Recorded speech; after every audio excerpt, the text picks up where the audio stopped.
This is Demetrius Spinrad. And this is Isaac Meyer. And you're listening to Criminal Records Podcast, a podcast about some of the weirdest cases in true crime history. And we are back from our month off.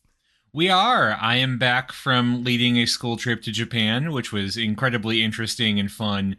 And also a thing I don't want to do again anytime soon because, good lord, it was a lot of work. You made it back with most of the kids. You know, that's what they told me the first day I led a field trip is you come back with the same number you start with, it's a good day. And I am back from visiting my family and also briefly getting caught in a disaster zone. Shout out to folks in Dallas. I hope you are doing better than you were a little while ago. And I also do not want to visit your airport again in the near future. Or ever, I think, would be, you know. Yeah, I may avoid connections through Dallas in the future because I did get trapped in some very dramatic weather. So let's talk a little bit about what have we got saved up then to bring people back into the fold after a month off?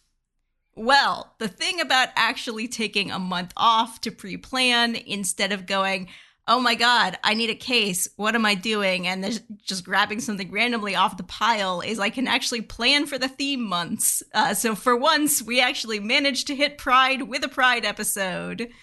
And not just any Pride episode, but one that gives us an excuse to dig back into Comstock laws and to go into more detail on why our right to free speech in America is so complicated, specifically when the post office gets involved. So is Tony Comstock like the Thanos of the Criminal Records cinematic universe? Is he like the ultimate evil that underlies all other evil? You know what? We should probably do more Pinkertons episodes because I feel like Anthony Comstock, I mean, he managed to create a web of really baffling laws that created a lot of really, really good, juicy First Amendment cases. But I feel like there's some other options there for the ultimate evil of the Criminal Records extended universe. All right. Well, before we get to any of that, talk me through it. What do you got on the docket for today? All right, so we are covering a case involving One Magazine. And One Magazine is a scrappy spinoff of a pretty scrappy organization you might have heard of called the Mattachine Society. I do indeed know the Mattachine Society. And if memory serves, they were a very early, like, mid-20th century gay liberation, social political movement. I don't know much about them beyond that, yeah.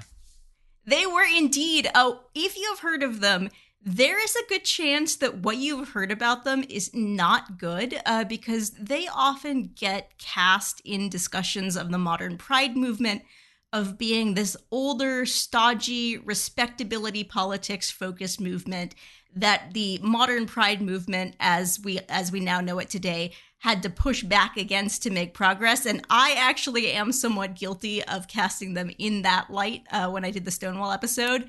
And I wanted to correct the record because the Mattachine Society did some pretty cool things. It involved some pretty cool people.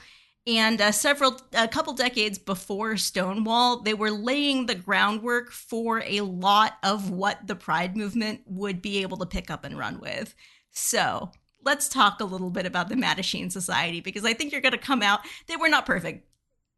Just so you know, they absolutely a lot of criticism of how they handled discussions around respectability. Definitely stuff in there that is worth criticism by modern standards. I want to talk about some cool things they did in this episode. All right, well, take it away, boss. What do you got? All right. So let me introduce you first to how the society gets started. So the main organizer of the Mattachine Society is a film and stage actor named Harry Hay, who appeared in movies starting in the 1930s. Hay was, like many other actors in Hollywood at this time, a communist. He was also, like many other actors in Hollywood at this time, a homosexual. And the fact that Hay was both of those things at once was a bit of a problem for him. I went into more detail on this on my episode on the history of gay rights in Russia specifically, but to be brief, the 1930s are not a good time to be a gay communist. The Communist Party USA specifically forbid its members from gay and lesbian activity, as did many communist parties around the world. If you would like to know more about this, we have such a wealth of primary sources of communists arguing about this. My God, do we have the primary sources of their arguments. But could you summarize the, I'm guessing 500-page Central Committee report in a tight little abstract for me? I really want to know what gay communism is revealing about the inherent contradictions that undermine capitalism. I think probably it had something to do with Lenin being grossed out by it. If I had to guess. Very theoretical. So Hay is initially not one of the people who's actually putting himself out there in these arguments with other communists. He actually marries a woman named Anita Platke, who is a fellow member of Communist Party USA, in 1938 to ward off accusations of homosexuality, not from the film industry, but from his fellow communists. So this is something that we need to remember when we discuss some of the weirder respectability politics of the Mattachine Society. Some of that isn't coming out of fear of broader society's respectability politics. Some of that is actually inter-leftist arguing. Well, it's a good thing that other than this one moment, no communist movement has ever undermined any goal of greater human progress for the sake of some dipshit theoretical argument. Isaac, I know that you are a true comrade for the cause. So this pair moves to New York in 1939 to support the Popular Front, where Hay maintains his public heterosexual lifestyle while having affairs with men privately.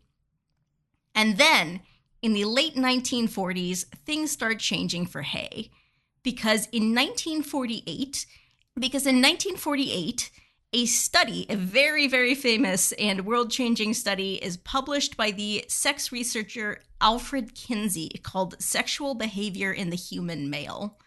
Kinsey's work on human sexuality is groundbreaking because it exposes the way people are actually thinking and behaving about sex instead of assuming how they should think and behave and then making some erroneous scientific arguments based on the assumption of what normality is. And this study reveals that there are a lot more people with homosexual and bisexual tendencies living otherwise perfectly normal lives in American society than anyone previously thought were out there. So all of a sudden, a lot of guys out there who are thinking, I am the only one who has these feelings, or there's, one place in town where I can go to do some cruising, but surely there's no greater community out there for me. All of a sudden, the study comes out and, hey, the numbers are on your side. Your community is out there if you can figure out a way to find them. Also in 1948, Hay gets to talking with some of his fellow gay men at a political event. And they realize not only is there a group of people just like them out there, a pretty large group, even a fraction of the population is still a pretty big chunk of people, but there is an opportunity out there for them to all get together and found a society. And 7 men found this society of like-minded homosexuals in 1950. They begin as the Mattachine Foundation, a secret society of what they are calling homophiles. And I want to call out that specific word because it sounds silly and outdated now, but it meant a lot to the organizers. This is a movement that starts from the growing understanding that homosexuality is more common and more normal than American society previously believes, but they are specifically choosing a Greek root word that connotes love instead of sex. So they're saying this isn't just about sexual behavior. This is about actually our loving relationships. And if all of this haggling over Greek terminology hasn't clued you in already, the terminology that the Mattachine Society chooses to use in general is really delightfully nerdy. Yeah, these people are all fucking nerds is what I'm getting. Oh, do you want to know how nerdy they really are? Do you know where the word Mattachine comes from? I assume old-timey Greek mythology of some kind. Oh, not Greek, not Greek. It comes from a medieval French group of dancers who would satirize social mores by performing in masks. Jesus Christ. Man, well, you know what? I mean, I can't really talk given my life choices, but There's also a lesbian spin-off group called the Daughters of, I think it's pronounced Bilitis, and they are named after a book of sapphic symbolist poetry from the 1890s. So this is the crew of people who are running together. Giant fucking dorks. I bet these people had great Dungeons and Dragons games back in the day. So the aim of this secret society of gay radical nerds is, from the get-go, explicitly political. They do start in secret, but their goal is not to remain secret forever. They want to be involved directly in pushing back against laws against homosexual activity, and also against the social mores that made queerness and the human body in general a taboo in America.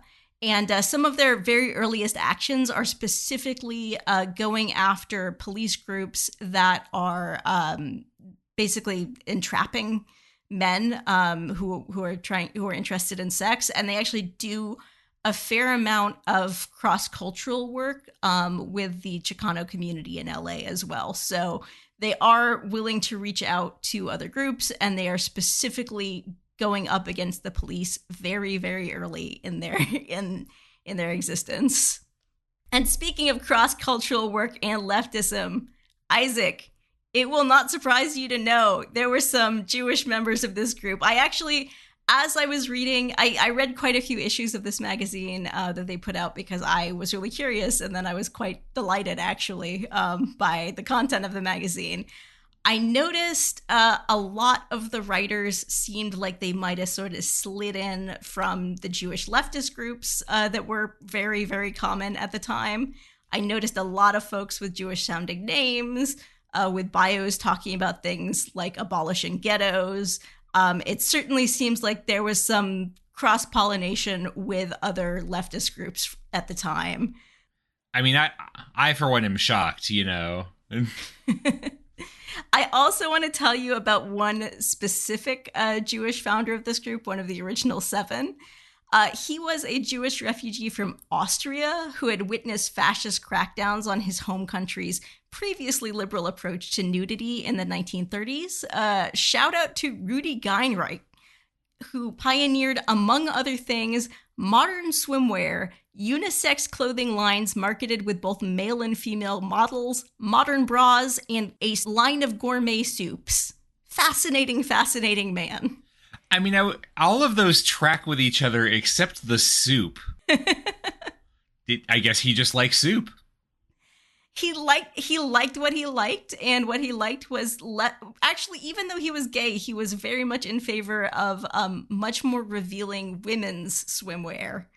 But also, he just really liked soup. So just this once, I can say that the secret gay communist Jewish agenda is directly responsible for sexy swimsuits. And you are welcome, America. And also better soup. So in 1951, a book called The Homosexual in America is published by the Professor Edward Sagarin, who went by the pseudonym Donald Webster Corey for much of his publishing career. This book is written by a queer man, albeit a conflicted and self-loathing one. Sagarin had a rough go of things, even by the standards of the time, and always had a sort of strange relationship with his own work. But it is a widely available book that is not only sympathetic to gay people, it's an explicit appeal to both end the laws that criminalize homosexual behavior and the discrimination against gay people in public life.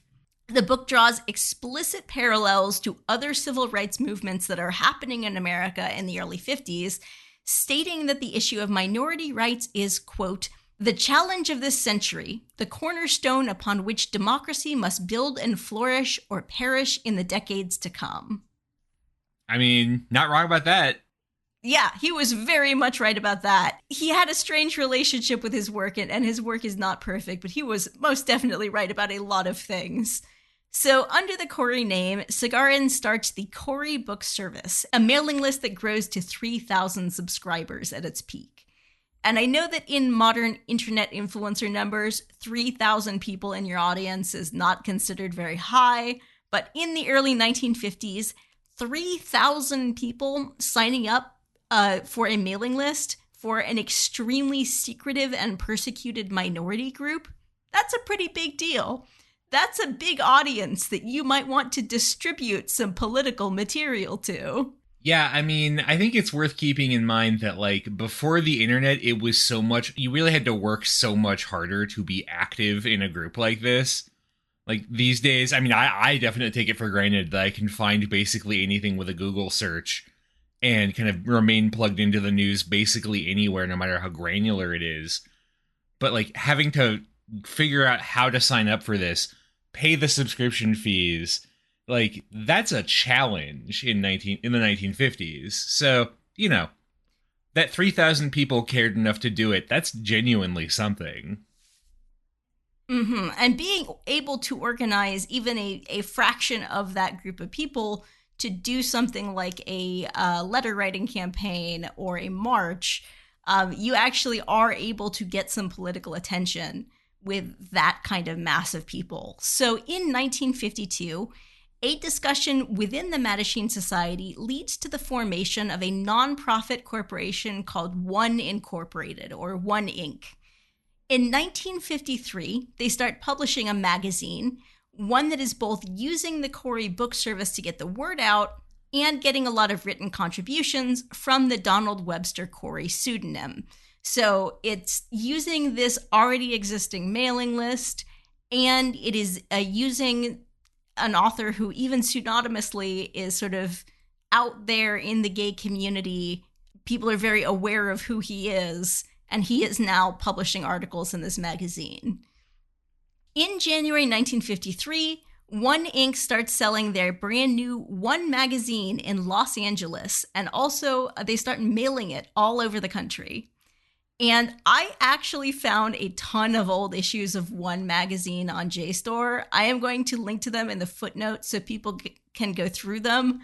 Just a heads up, I think you get 100 article views per month free on JSTOR now. So you actually can go through these even if you don't have access through an institution.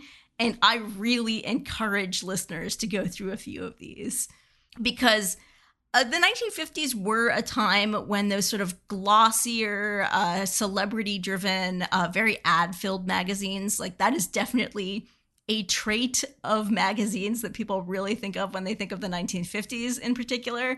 That is not these. These are black and white. They're clearly very cheaply printed. I think they may be mimeographed. They look just from the variety of fonts and layouts, just very amateurish. Their covers have black and white artsy photos or abstract, enthusiastic, but clearly not always professionally made art. And I am just so charmed by these. In a weird way, they actually look way more modern to me than contemporary, more highly produced magazines. They look a lot like modern zines. And the folks who were putting them out also really favored this blocky modern art style, which was a bit ahead of its time, kind of avant-garde for the time. And they are also way ahead of their time in discussing subjects like gay marriage, gender fluid presentation, and mental health. They're also sadly contemporary in some of the things they're complaining about, like book bans and discrimination against gay teachers. So it really is a blast from over 70 years in the past, some of these magazines, that still feels very, very fresh to read. And the content of these magazines is kind of a grab bag of whatever people sent in to the editors to publish. There are short stories, there are personal essays, there are reprints of speeches given by ACLU lawyers, there are reviews of books that have subtle homophile overtones. Someone in the 1950s was clearly shipping the characters in The Spanish Gardener and wanted everyone to know about that. There are ongoing warnings that the magazine is having budget problems. There's a news section about arrests, court cases, and even gossip columns relevant to homosexuality all over the world. There are lots and lots of letters to the editor. They published everything from the same kind of bickering over terminology that is still alive and well today to corrections on spelling in articles. They just sort of published whatever people sent in. I mean, it sounds amazing. It definitely also has big being put together by very passionate people on a shoestring budget energy. Oh, absolutely. Absolutely. I just find these so charming, and you can just really see the passion and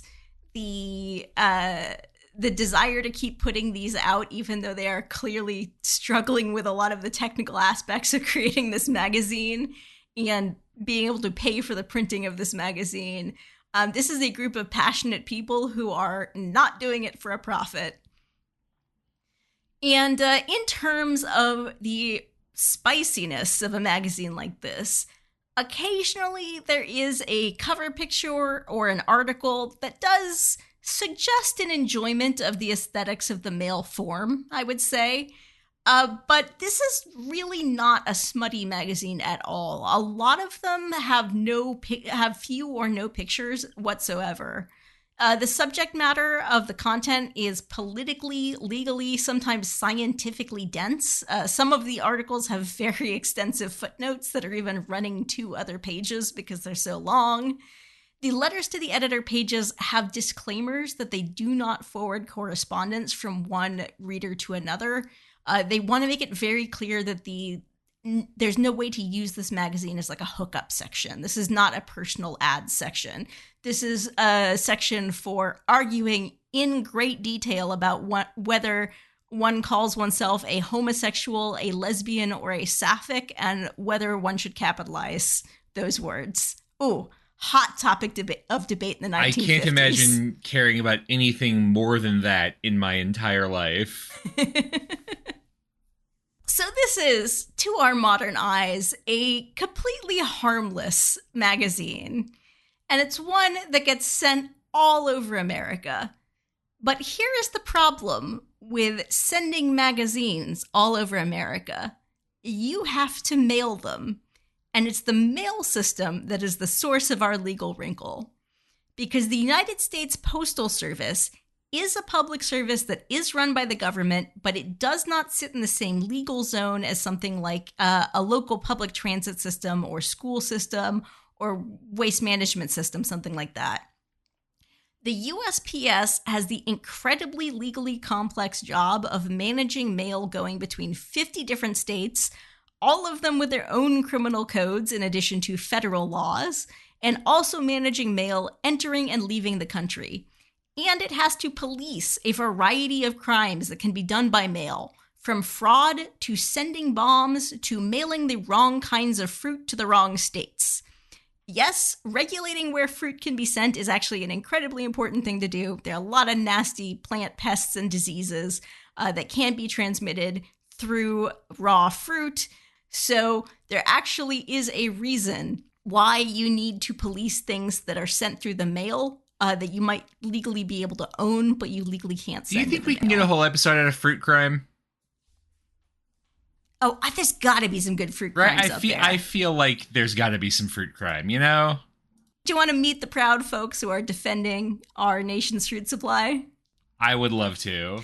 So because of the legal complexity of this massive system, the USPS has its very own federal law enforcement arm called the United States Postal Inspection Service. They have their own police force, some of whom have died in the line of duty protecting our country's mail. Isaac is saluting, as you should. Yeah, some of them actually did lay down their lives. That comes off as sarcastic, but I do, the post office is very important, and making sure it works well is also very important, even though people don't always take it seriously. And it is a little goofy, too, like some serious things can be. Yeah, the Postal Inspection Service was one of the first federal agencies to form in 1775. The first postal surveyor was appointed by Postmaster General Benjamin Franklin, yeah, the big Ben Franklin himself, to take over a duty previously administered by a British surveyor of the postal roads. Yeah, and I mean, that was before, if I remember correctly, the Continental Congress got together things like paying its own soldiers. So... yeah, this is one of the most important things and the first things that our country had to sort out to function as a country. And U.S. Postal Inspection Service does very important work. They've saved American lives. Benjamin Franklin clearly thought that what they were doing was really important.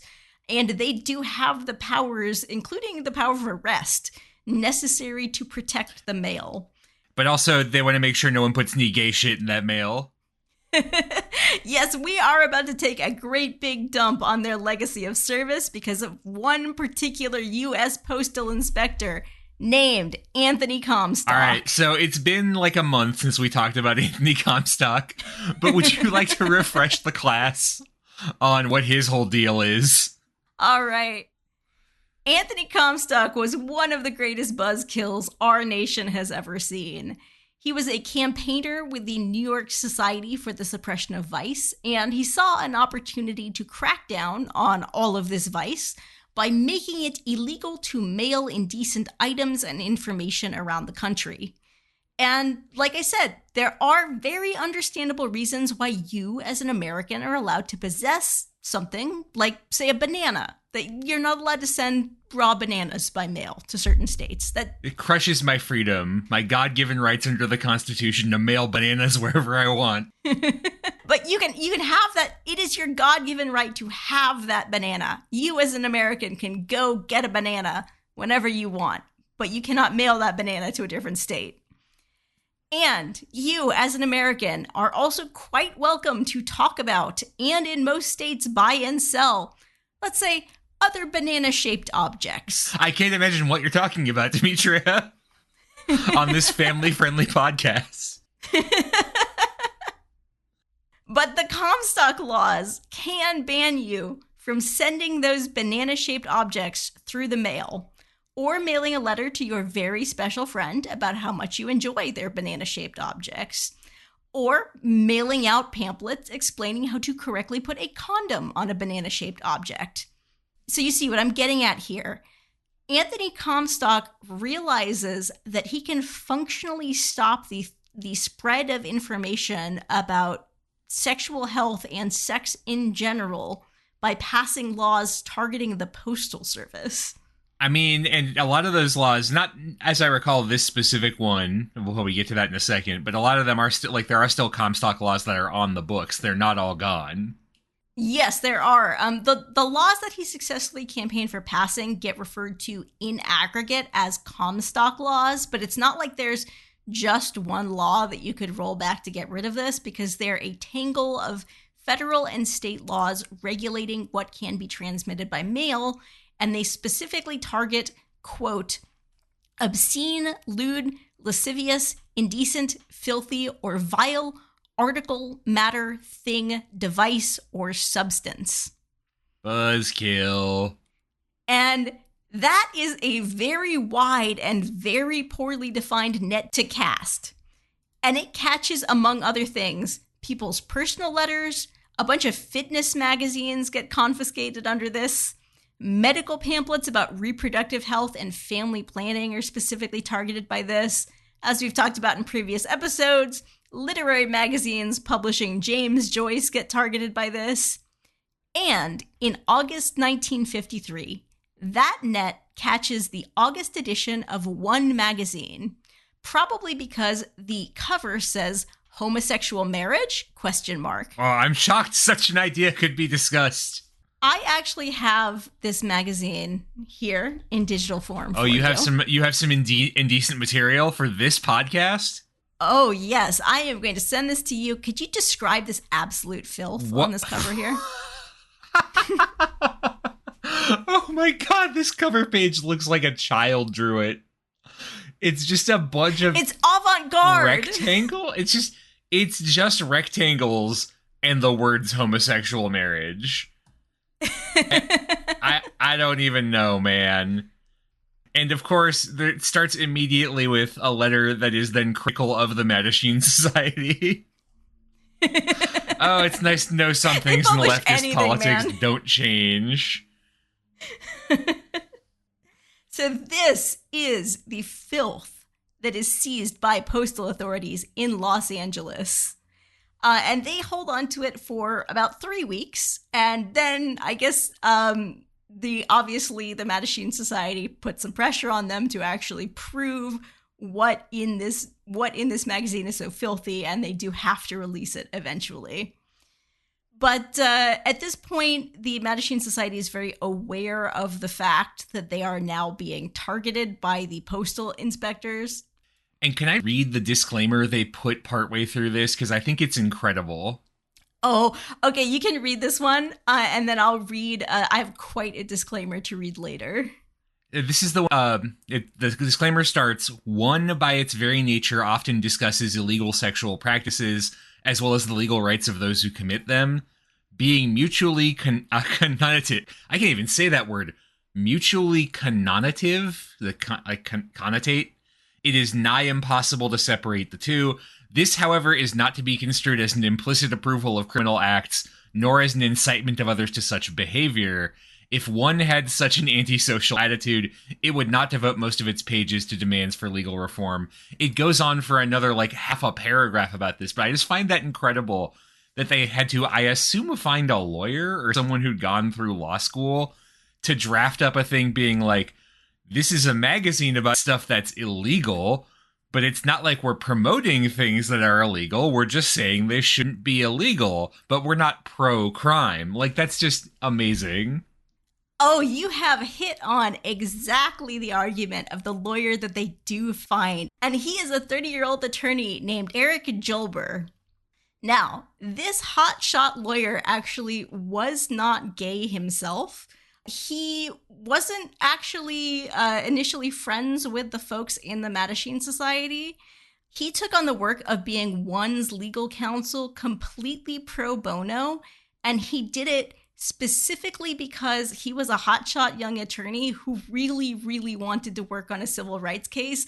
So he just starts asking everybody that he knows if they know of any civil rights cases that he can take on, until a reporter friend of his is like, hey, some friends of mine have this magazine that got seized by the postal authorities.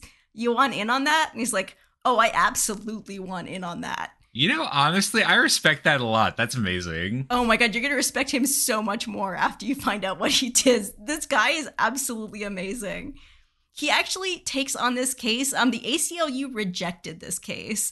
It was considered too hot for them. Even the ACLU was like, you might have a case, but this is not respectable enough for us to take on arguing for the rights of gay people. And this guy's like, oh, I'm going to take this on for free. So Jolber starts taking a very active role in managing what goes into this magazine after the first seizure.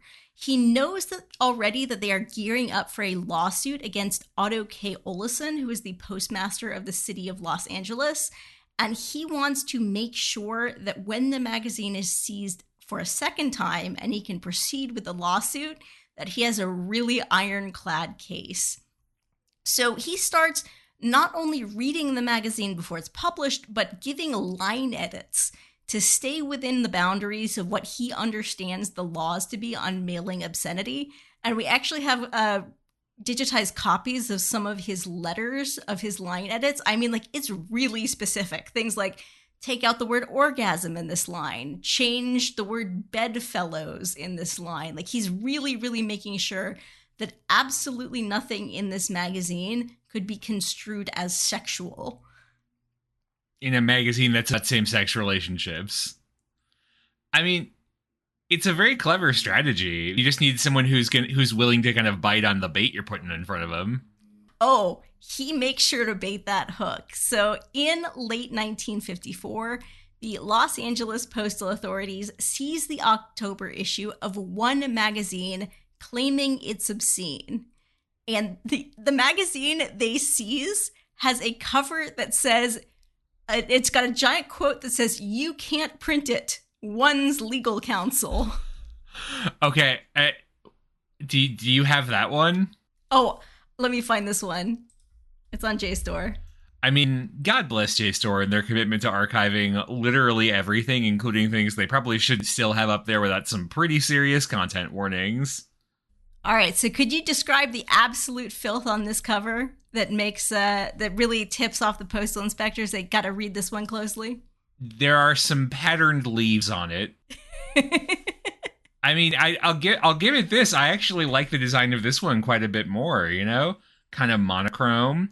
Got some. There's like a diagonal thing where part of the cover is very black and part's very white, and it's a nice contrast. That's that's cool. Um. Oh, and there's a fun little note about I guess previous issues getting suppressed. Oh, yes. This magazine begins with a very, very direct laying out of Julber's explanation of why he thinks the magazine should not be seized. Wow. Yeah, so to be fair, it does also end with a section entitled "The Gay Menagerie," which that sounds fun as hell. Actually, the Gay Menagerie was just a bunch of cartoons of like various forest animals that are sort of acting like they're at a gay bar. It's not nearly as spicy as you would expect. That is actually not what gets this magazine seized. I mean, okay, color me shocked. So let's talk a bit more about what Julber specifically lays out in his argument at the beginning of this magazine. And I want to quote from it because I think he actually lays out his argument very clearly and explains basically what he is suggesting here, as you said, is that if gay sex is a crime, then any magazine for people who have gay sex is a magazine for criminals. So this is his counter argument to that. Quote, I must in frankness say that there is one extreme school of legal thought which would say that one, merely by its existence, is illegal. That line of reasoning would run as follows. Homosexual acts make crimes in every state of the Union. One is published specifically for homosexuals. Therefore, one is a magazine for criminals, their edification and guidance. It is, therefore, illegal. This, however, is too extreme a view for 1954. There is no indication from any quarter that such a view will ever be taken or could be successfully maintained in a court. It is likelier that a more moderate, sensible position will in fact prevail. This moderate view is in fact the one taken last year by the Solicitor General. That view is this, that a discussion of the social, economic, personal, and legal problems of homosexuals for the purposes of better understanding of and by society is permissible, but appeals to the lusts or salacity or sexual appetites of one's readers are not permissible. One, in other words, can appeal to the heads, but not the sexual desires of its readers.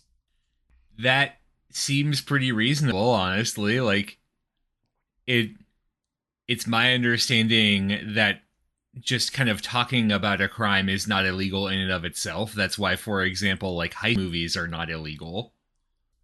Yes, talking about crimes in art is legal in America.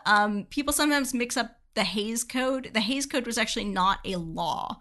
That was voluntary self-censorship out of fear of being censored by law by the movie industry. So he is making a very coherent and in my opinion, completely legally sound argument here. But he doesn't stop there. He then goes on to define what he understands to be the limits around what one magazine legally can and can't send through the mail. So he advises writers to use descriptions like, John was my friend for a year, instead of, that night we made mad love.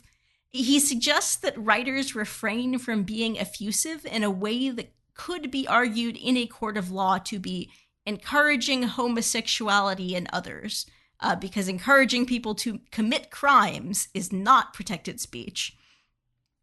Also discouraged is, quote, fiction with too much physical contact between the characters, i.e., characters cannot rub knees, feel thighs, hold hands, soap backs, or undress before one another.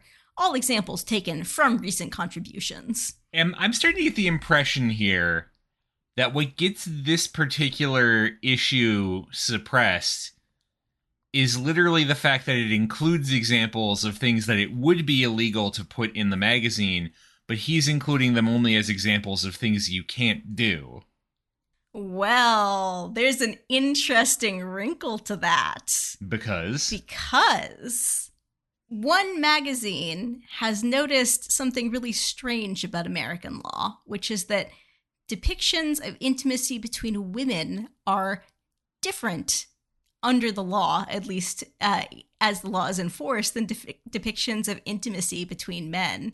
Because there's a story in here called Sappho Remembered, where two ladies are blatantly touching their knees together. Oh, God, the shock. Heaven forfend. I can't believe JSTOR would keep that kind of filth on the internet.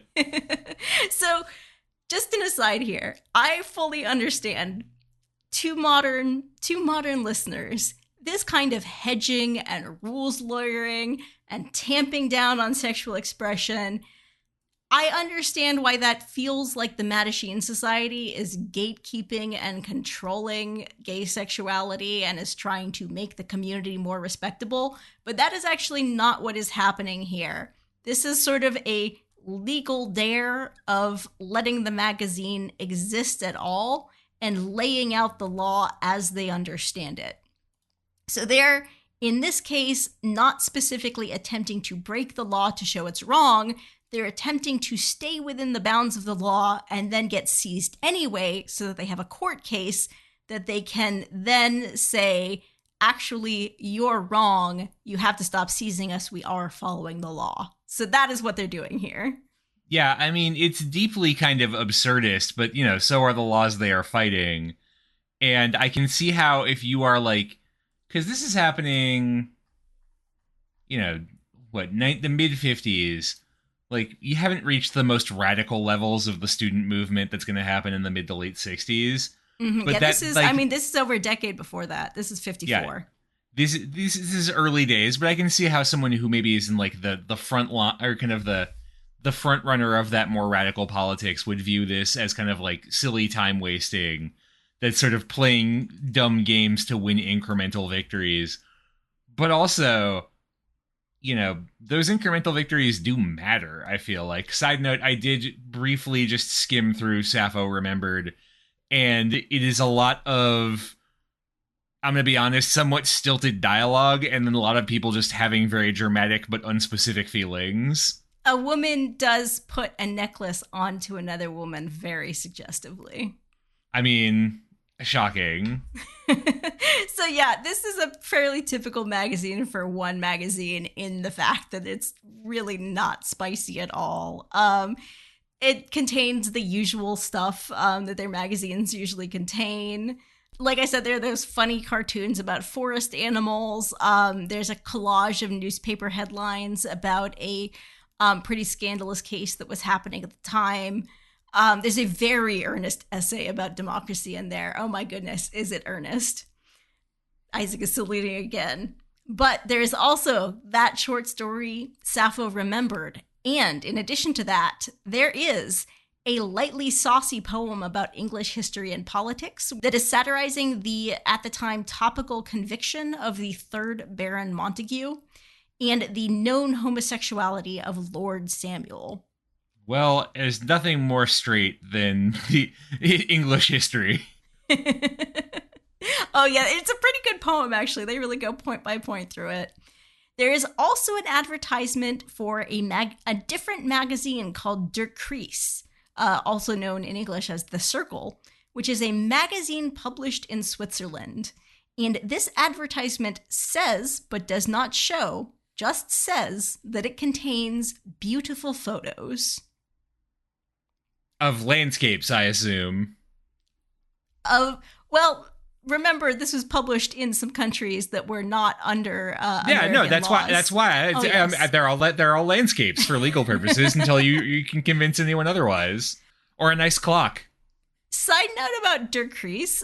Dirk Kries says in this advertisement that it had been publishing regularly every month in German, French, and English since 1936. If anybody knows where I can get my hands on some digitized copies of their 30s and 40s publications, please let me know. I'd be curious I want to read know that. Yeah. Yeah, that is going to be some buck wild primary sources for sure. So, now that the post office has seized this scandalous magazine, Julber gets to bring the civil rights suit that he really wanted to bring, 1v. Olesen, because Olesen is the Postmaster General of Los Angeles. He argues in his suit that when Postmaster Olesen seized the magazine, he did so in violation of the constitutional principles of free speech and equal protection, and that the seizure was discriminatory treatment. And he loses.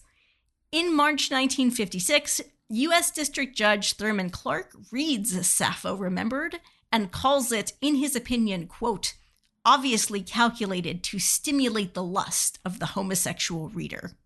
Buddy, you need to get out more. He also calls that silly little poem about English politics filthy, and he specifically calls out the ad for Dirk Kries for being an advertisement for obtaining obscene matter. Just has beautiful photos, probably clocks. Just saying. This is the beauty of the Comstock laws. You don't even have to be the one who's mailing the obscene material. You can get dinged for sending a piece of mail that says there's somebody else that you can write to who's not even in the country, who will send you a different piece of mail that will contain unspecified photos that might or might not be pictures of beautiful Swiss clocks. Yeah, I mean, that's the thing with obscenity law, right? Like, it's entirely vibes-based. So Julber obviously was anticipating this, and he was not going to be stopped by one prudish judge. He appeals to the U.S. Ninth Circuit Court of Appeals in San Francisco. And he loses again, a unanimous 3-0 decision in 1957.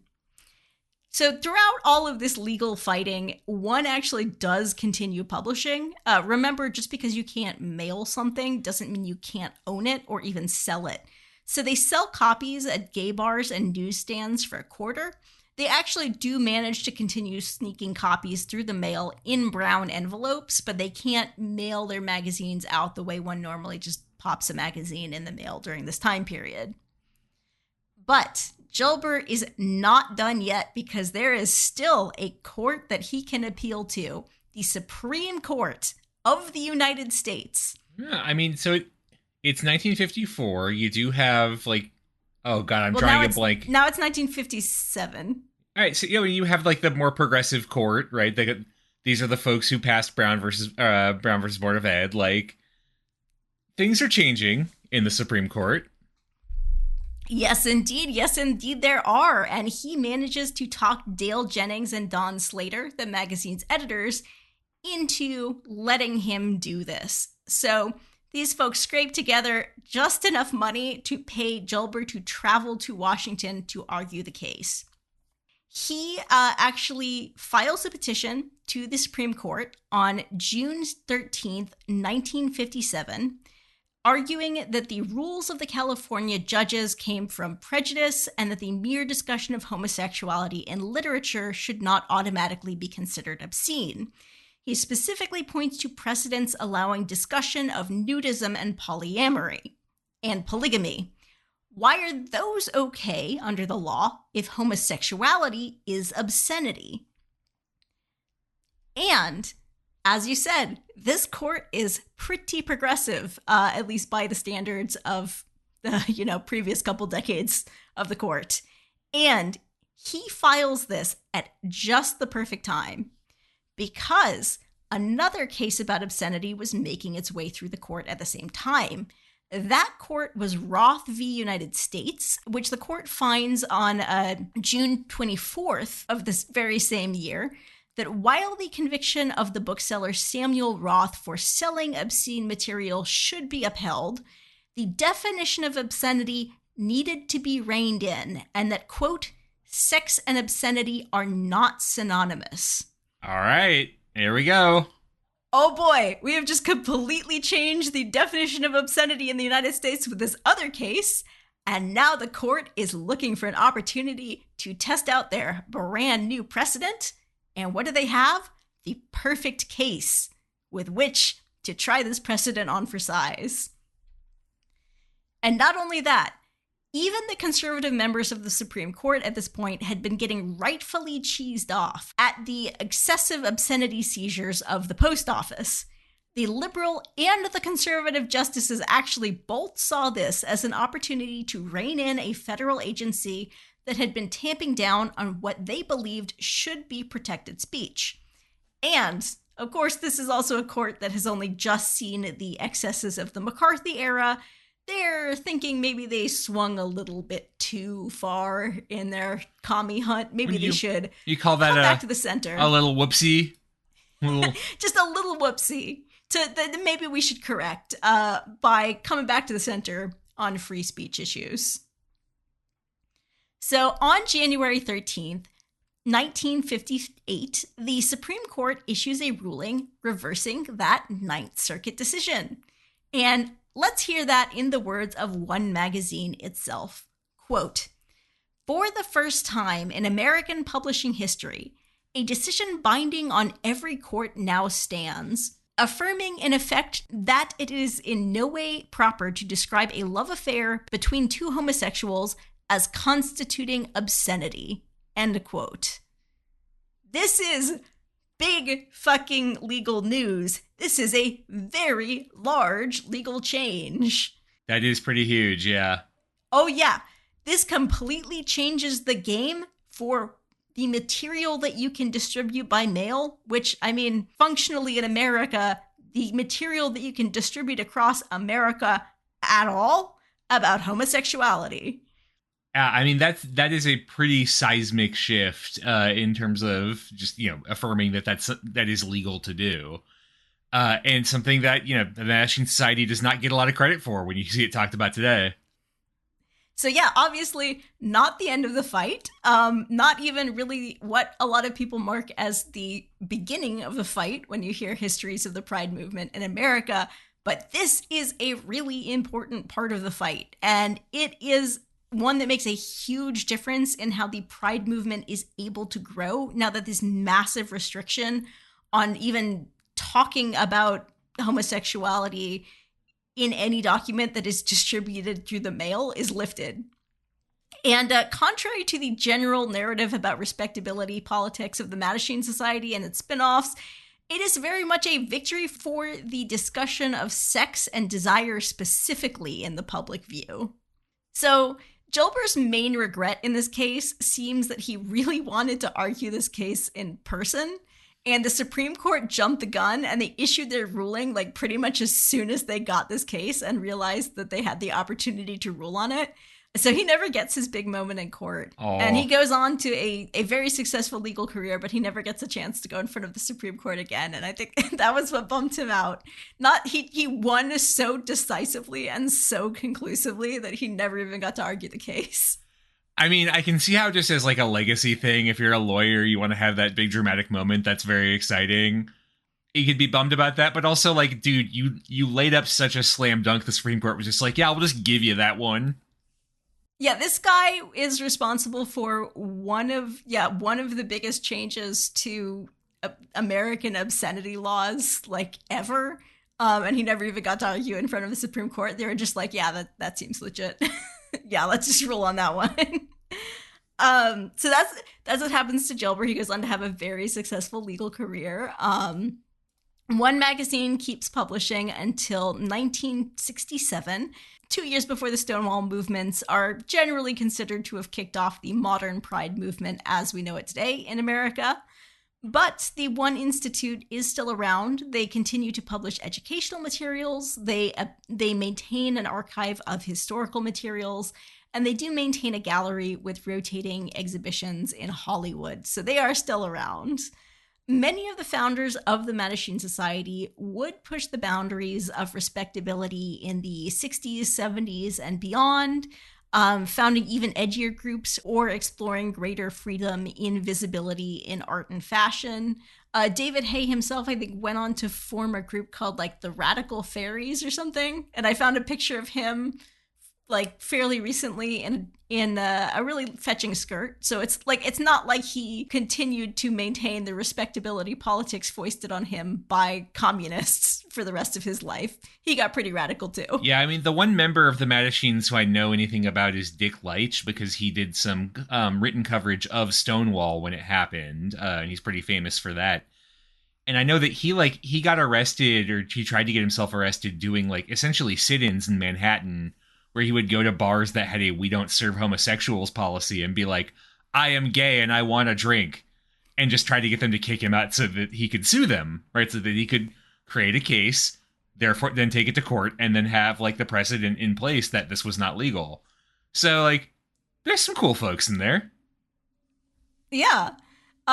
Less cool, however, it is still illegal to mail obscene or crime inciting material through the United States Postal Service. And it is now legal to have gay sex with a consenting adult in any state of the Union. So Americans are free to send all of the hot, steamy, knee-touching stories that they desire through the mail. It is also, I mean, keeping in mind with that very first issue that got suppressed, now legal to get gay married in any state in this great country. So, you know, gay marriage ? Is now gay marriage ! Put some rectangles on that. I mean, it is an interesting thing, right? Like the limits of free speech. I have to admit, I do think certain things, to actually be serious for a moment here, unlike my inability to mail a banana to Maine, which is one of the greatest violations of my constitutional God-given rights there is, I can understand why, like, I wouldn't want some shitty white power group to be able to, like, mail a bunch of crime-inciting material around. Like, I think that's a bad thing. But, yeah, whenever you have that kind of control in place, it can definitely be misused to hurt people. So, yeah, I mean, an interesting question in terms of, like, ethics and the law.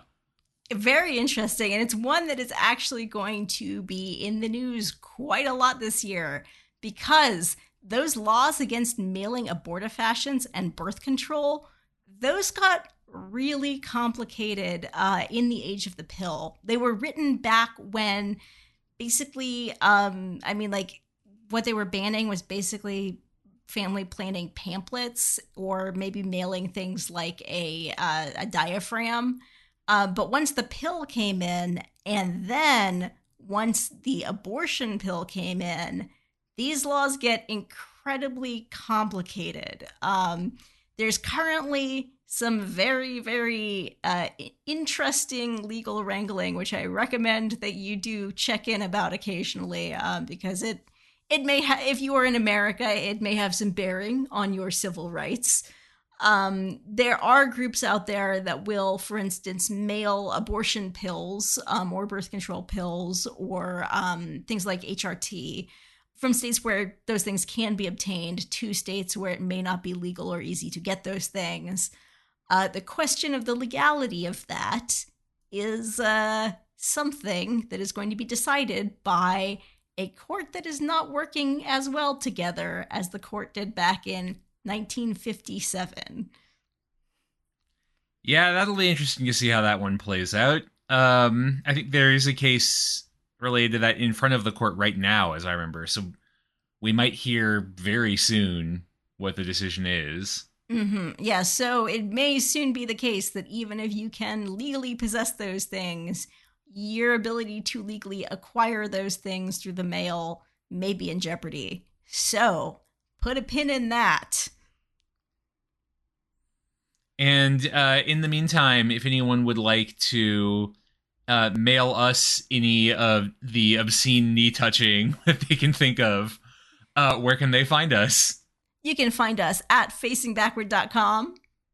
You can also find us on Patreon and become one of our fabulous supporters at patreon.com/facingbackward and enable this kind of fascinating historical research that we do. And I want to give a special shout out to our patrons who have pledged the shout out tier and support the fine, fine work that we do. I'm sure you're all very grateful to have us back talking about knee touching and fine photos of Swiss clocks. And you are Yan Leonard, Stephen Elkins, Martin Oliveira, Clark Canning, Ian Kellett, Matt Haynes, Jackie Frostocker, Monkey Sack, Alayla McCulloch, Karen Murphy, Peter Wales, Robert Prine, William Arno, Jonas Brandis, Nicholas Kroll, Jerry Spinrad, Jared Stevens, Jeffrey Dwork, Stefan Hrushka, Joshua Kane, Robbie and Cat, Jacob Key, Aaron Finkbeiner, and anonymous Anna's Hummingbird, Mark Sy, Gil, Leslie Ikuta, Trash Taste Enjoyer, John, Christopher, Harrison Reese, Inoue Enryo's Ghostbusters, NihongoKaizen.com, Shimao Toshio's History of Japanesia podcast, Jennifer Pianzio, James, A House is a Perfectly Cromulent Mascot, The Fish I Catch Are Rhodes Scholars Compared to Samuel Alito, Schmuck, and Everything Changed When the Fire Nation Attacked. Until next time, folks, don't, I guess, mail any bananas to Maine, and make sure you put weird green rectangles on all of your obscene material to confuse the censors. But if you want to mail any other banana-shaped object to Maine, that is not a bomb. But, any recreational banana-shaped objects, that is your right as an American. Can we get the Star Spangled Banner playing under you saying that?